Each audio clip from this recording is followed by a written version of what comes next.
Let's have some fun making pixel art using Google Sheets. Check out these pixel illustrations. You can choose anything you want to, so long as you color it completely, include any highlight details and outline with black. You're going to be using a Google Sheet canvas, and on that canvas there are left-hand side colors that are associated with numbers. And so when you get onto Google Sheets, you will simply choose a box, type in the number of the color that you want, and that color will be instantly filled in the box. So as you can see, I am clicking on a box here. I am choosing the number 4 and it is green.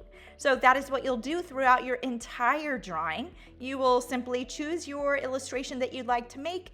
You will fill it with the colors that it needs. You will fill it in completely and outline it in black and then submit in Schoology. Have fun with this.